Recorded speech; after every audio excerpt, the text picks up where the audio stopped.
March is National Caffeine Awareness Month. It's a time to think about our caffeine consumption and the health consequences that can come with it. The Brevard Health Alliance reports caffeine is the most widely consumed psychoactive drug in the world.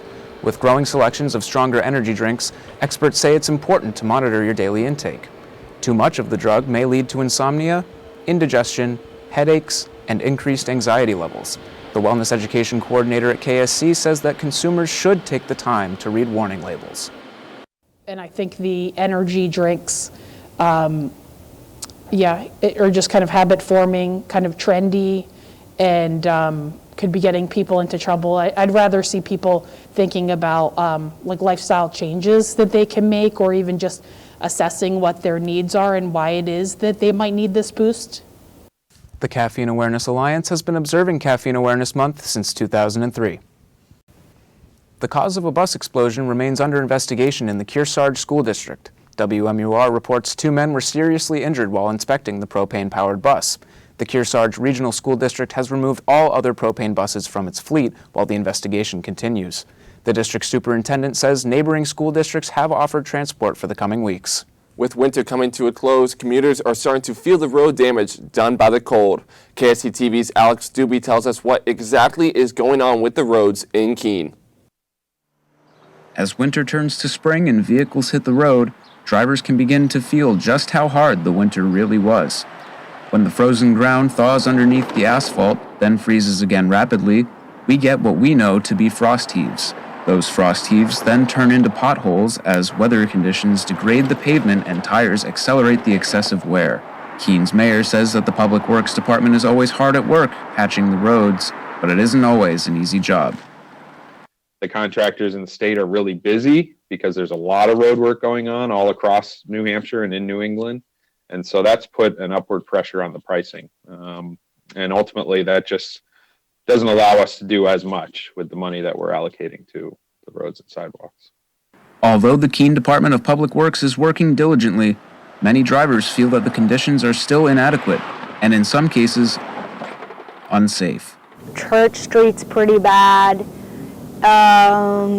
Honestly, anywhere near like the downtown area. Other drivers say that the road conditions in Keene are better maintained than most other New Hampshire cities. Well, I'm from Groveland, Massachusetts. It's right around the Newburyport area. It's on the coast. I definitely think compared to that, they are a little behind. I will say, I feel like Massachusetts, they might be a little more up to date with stuff like that, but compared to some other New Hampshire towns, they are definitely ahead in that aspect. While driving over blemished roads can be a pain for both car and driver, there is a way for you to make a difference. The City of Keene's Public Works Department has a See It, Click It, Fix It program where commuters can report significant road blemishes and hazards directly to the Public Works Department.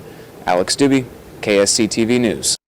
To report a road blemish or hazard to the Keene Public Works Department, visit seeclickfix.com/Keene. Again, that is seeclickfix.com/Keene. Nearly a dozen volunteers gathered in Manchester Park Saturday to search for the missing 7-year-old Harmony Montgomery. WMUR reports the group included friends and family of Harmony, as well as some volunteers from out of state. Harmony's father, Adam Montgomery, is being held in jail currently. Montgomery was indicted by a grand jury last month for second-degree assault after he allegedly hit Harmony in the face of July 2019. Montgomery is not facing any charges connected to his daughter's disappearance. Police say there are no new updates in Harmony's case. Keene State College 2022 commencement will be open to the public. The decision was made following the national loosening of COVID-19 restrictions. Keene State's commencement ceremonies have had COVID-19 restrictions the last 2 years.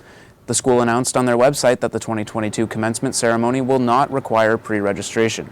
While seats are limited, the college is offering standing room and indoor locations to stream the event in the Mabel Brown Room, Parker Hall, and Spalding Gym. The director of commencement says that she is excited to see such an important part of college experience return to normal. So post-pandemic, we're going to have between 8,000 and 10,000 people on campus, whereas during the pandemic last year we had maybe 2,500. So it's the increase in numbers to campus that will drastically change, and but it will make it a bigger celebration for the students overall.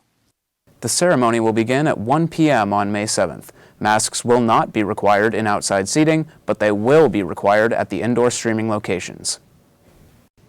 Applications are now being accepted for a new scholarship at Keene State College. The Keene Sentinel reports the award will help immigrants and first-generation students. Donors Sandra and Rich Wallace have committed to funding the scholarship for the next 5 years. Selected students will receive the award in August at the start of the new academic year. The building that once housed Cobblestone Ale House and Domino's Pizza has sat empty since the fire gutted it earlier this year. There's new information tonight on the future of that property. KSC-TV's Alex Doobie is live in the studio with an update. Alex? Kayla, the contractors in charge of the former Cobblestone Ale House property at 151 Main Street in Keene, have been making plans to demolish what's left of the structure and rebuild. Liberty Utilities was on site Tuesday afternoon disconnecting gas lines in preparation for the plans ahead. On the night of January 8th, a Friolator explosion started a 5-alarm fire in the kitchen of the bar that spread to the entire building. The lot was deemed a total loss by city officials, including all 3 businesses and the apartments above. Workers on site say that the property is not sound enough to repair in its current condition. Demolition plans are expected to begin within the coming weeks, and the future of the lot remains uncertain. If we find out anything new about plans for the site before the end of the semester, we'll let you know. Reporting live in the studio, Alex Doobie, KSC-TV News. Thanks, Alex.